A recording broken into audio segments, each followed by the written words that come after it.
We're bringing Christie, his first television interview since contracting COVID. Chris, thanks for joining us this morning. First question, you're 6 days out of the hospital. Thank you, How are you feeling?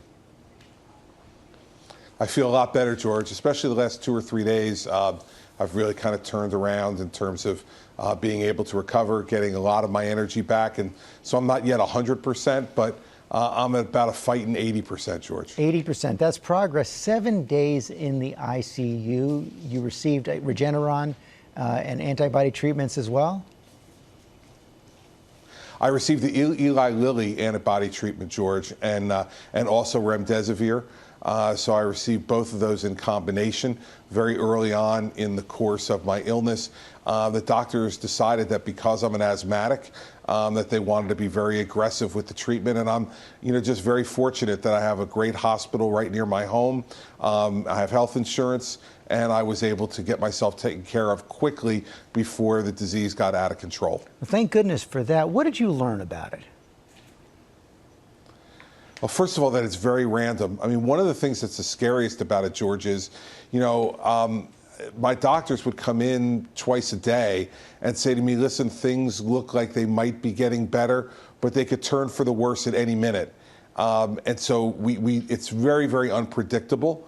And so psychologically, when you're in isolation in the intensive care unit with nothing to do but think, that part of it is very difficult. And it hits you like a freight train. I felt fine the Friday morning before I started to have symptoms, a couple of days after the presidential debate. And I felt fine. And then all of a sudden I got fever and chills and body aches, and I was just racked with pain and exhaustion.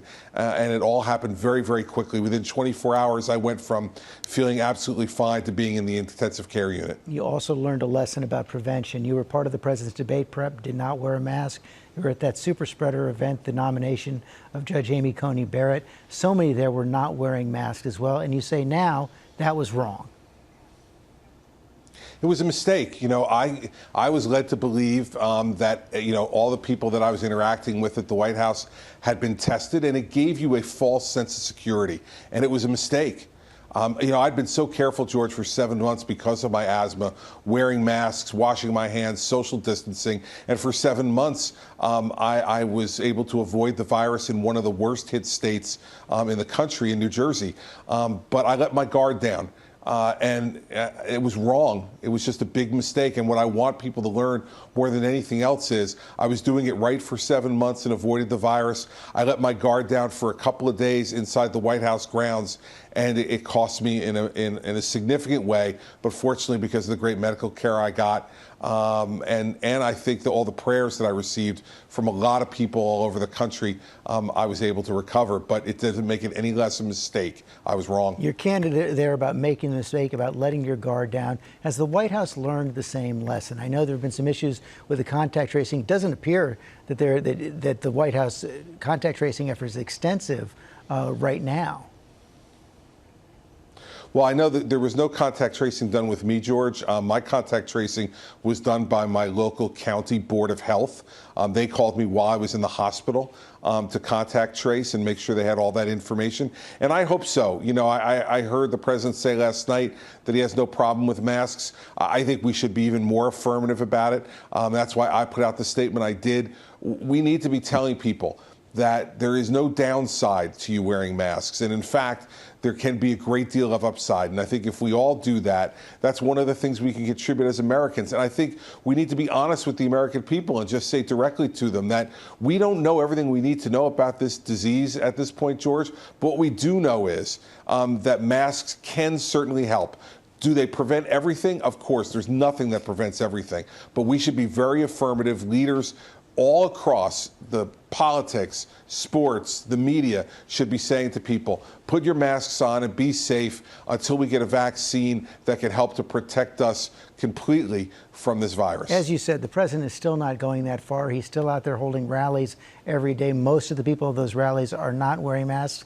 Have you spoken to him since you got out of the hospital? Have you tried to convince him to step it up? We've spoken a number of times. He called me a number of times both when I was in the hospital and since I've returned home. And I've said this all along, that this is what we need to be doing. Everybody's going to make their own decisions on that. But I think no matter what you're doing, whether you're at a rally for your preferred candidate, whether you're out at the supermarket, whether you're at a protest, no matter what you're doing, you should have a mask on and you should try to remain socially distant from folks. I did it for 7 months, George, and I stayed healthy. I didn't do it for 4 days, and I wound up in the ICU. What does it say about this campaign? What does it say about the president that he won't go as far as you're going right now? Well, I think the country's so divided that at times people think that, that they have to say the opposite than what the other party is doing. And it's one of the things I said in the statement I put out yesterday. I really do think that this virus and the common sense steps to try to protect each other can help to bring the country together. And I hope that both candidates in these last 18 days make it very clear that this is not a partisan issue, that this is not something that should divide us, that what we should be doing is working together to help to prevent the disease from spreading further to other folks. I've been saying that since March, George. I mean, I started writing columns for the Washington Post in March saying that people should be wearing masks and socially distancing and washing their hands because I felt so strongly about it personally and as a public official who dealt with an awful disaster in my state where you had to make your messages really clear. And I think that's what both parties should be doing. Both leaders of the party should be doing that. And everybody else in a position like you and I have in the media should be saying it. And that's why I wanted to be unequivocal and also admit that I let my guard down. I made a mistake. I was wrong. And I'm fortunate to be sitting here this morning in good health for me and for my family. We are glad you're doing better. Christie, thanks very much. Well, hey there, GMA fans. Robin Roberts here. Thanks for checking out our YouTube channel. Lots of great stuff here. So go on, click the subscribe button right over here to get more of awesome videos and content from GMA every day, anytime. We thank you for watching, and we'll see you in the morning on GMA.